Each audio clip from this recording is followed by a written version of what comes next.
Good evening friends, welcome to Telugu online classes. Friends, ఈరోజు నాకు కొన్ని కామెంట్స్ వచ్చాయి. పథకాల గురించి కొన్ని ముఖ్యమైన బిట్స్ను అప్లోడ్ చేయండి సార్ అని చెప్పడం జరిగింది.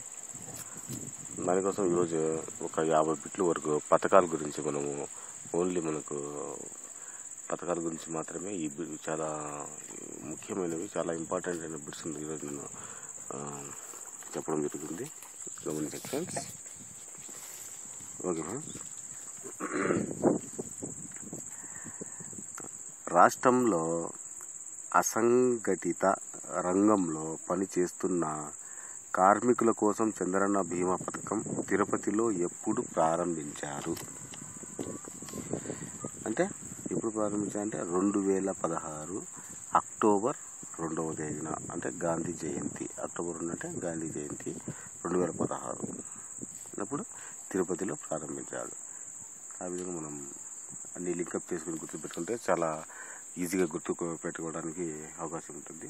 ఇలా డేట్స్ వచ్చినప్పుడు మనం ఏదో ఒక డేటా, ఎవరిదో మన అన్నదో నాన్నదో వాళ్ళ డేట్ ఆఫ్ బర్త్ను లింకప్ చేసుకొని మనం ఇలా లింకప్ చేసుకొని ఇలా చదువుకున్నట్టయితే ఈ డేట్స్ అనేవి మనకు ఈజీగా గుర్తుండడానికి అవకాశం ఉంటుంది. ఫ్రెండ్స్, ఒకసారి గమనించుకోండి. మిమ్మల్ని మీరే ఒకసారి లింకప్ చేసుకోండి. 2016 అక్టోబర్ 2 ఈ డేట్న ఏదైనా జరిగిన సంఘటనలు కానీ ఆ సంఘటనకు లింకప్ చేసుకొని గుర్తుపెట్టుకుంటే ఇలాంటి డేట్స్ చాలా ఉంటాయి. కాబట్టి మనం ఇలా లింకప్ చేసుకొని చదువుకుంటే బాగా ఉండడానికి అవకాశం ఉంటుంది ఫ్రెండ్స్. ఓకే, దాని తర్వాత గిరిపుత్రిక కళ్యాణ పథకం ఎప్పటి నుండి అమల్లోకి వచ్చింది? 2016 జనవరి 22వ తేదీన.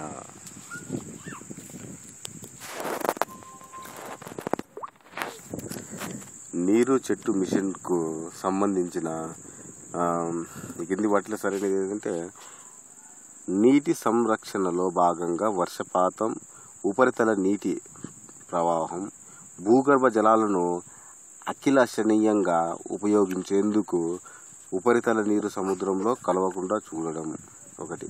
రెండవది, నీటి నిర్వహణలో భాగంగా సంరక్షించబడిన నీటిని వివిధ రంగాలలో సమర్థవంతంగా అందజేయడం. మూడవది, రాబోయే 5 సంవత్సరాల్లో భూగర్భ జలాల కింద ఉన్న 25 లక్షల హెక్టార్లను సాగు భూమిని పెంచడం. ఇవి 3 అన్నమాట. ఓకే, దాని తర్వాత ఎన్టీఆర్ హౌసింగ్ పథకం ఎప్పుడు ప్రారంభించబడినది? అంటే ఏప్రిల్ 14, 2016. దాని తర్వాత రాష్ట్రంలోని గర్భిణీలకు, బాలింతలకు, పిల్లలకు పౌష్టిక ఆహారాన్ని అందించాలనే ఉద్దేశంతో ప్రారంభించిన పథకం ఏదంటే ఇందిరమ్మ అమృత హస్తం. దాని తర్వాత రాష్ట్ర ప్రభుత్వం రైతు రుణ ఉపశమన పథకంలో భాగంగా 2వ విడత రుణమాఫీ కింద 2016 జూన్ 22న చేసిన రుణమాఫీ ఎంత? అంటే 3,500 కోట్లు. దాని తర్వాత రాష్ట్ర ప్రభుత్వం ఆత్మహత్యలకు పాల్పడిన రైతు కుటుంబాలకు అందజేసిన ఎక్స్గ్రేషియాకు 1 లక్ష నుంచి ఎంతకు పెంచింది? అంటే 2 లక్షలకు పెంచింది. దాని తర్వాత 2016 జూన్ 20న ముఖ్యమంత్రి నారా చంద్రబాబు నాయుడు ఏరువాక పౌర్ణమి కార్యక్రమాన్ని ఎక్కడ నిర్వహించారు? అంటే చిట్టవరం, పశ్చిమ గోదావరి జిల్లా. ఓకే, తర్వాత రైతు బంధు పథకం కింద 2015-16లో ప్రభుత్వం 19 కోట్లు కేటాయించగా ఎంతమంది రైతులు లబ్ధి పొందారు? అంటే 1842 మంది. తర్వాత పట్టుసీమ ఎత్తిపోతల పథకాన్ని ముఖ్యమంత్రి నారా చంద్రబాబు నాయుడు ఎప్పుడు జాతికి అంకితం చేశారు? అంటే 2015 ఆగస్టు 15న. దాని తర్వాత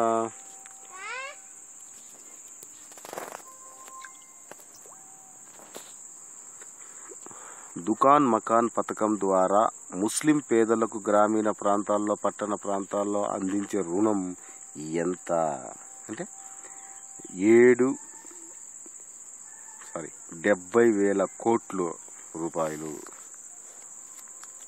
నుంచి 80,000 వరకు. ఓకే. రాష్ట్ర ప్రభుత్వం చేతి వృత్తులు చేసుకునే మైనారిటీ వర్గాల వారి సంక్షేమాన్ని ప్రారంభించిన ఆదరణ పథకం ద్వారా ఇప్పటి వరకు ఎంత మొత్తాన్ని రుణాలుగా అందించింది అంటే 10 కోట్లు. బంగారు తల్లి పథకం ద్వారా రాష్ట్ర ప్రభుత్వం బాలికలకు పుట్టినప్పటి నుండి వివిధ దశలలో ఎంత మొత్తాన్ని అందిస్తుంది అంటే 55,000. రాష్ట్ర ప్రభుత్వం చంద్రన్న తోఫా పథకం ద్వారా ప్రతి రంజాన్ పండుగకు ముస్లింలకు చౌక ధరలకు దుకాణాల ద్వారా ఎన్ని రకాల నిత్యావసరాలు పంపిణీ చేస్తుంది అంటే 4.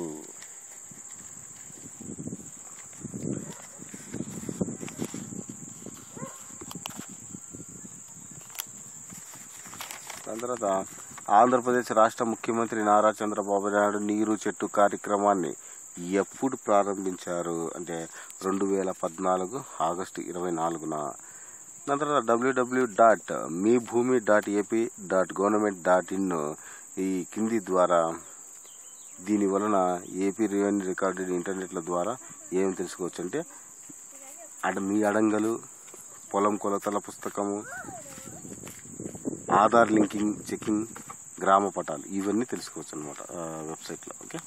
దాని తర్వాత నిరుద్యోగ యువత కోసం రాష్ట్ర ప్రభుత్వం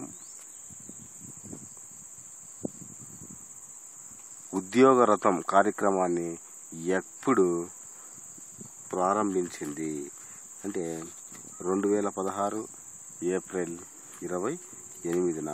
ఉపాధి హామీ పథకంలో భాగంగా రాష్ట్ర ప్రభుత్వం కరువు ప్రాంతాల్లో కనీస వేతనాన్ని 169 నుంచి ఎంతకు పెంచింది 185 రూపాయలకు.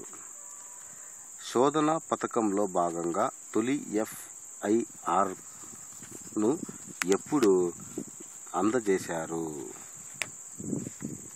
2014 అక్టోబర్ 25న. తర్వాత కింది వాటిలో దుల్హన్ పథకాన్ని సంబంధించి సరైన వాక్యం ఏది అని కూడా జరుగుతుంది.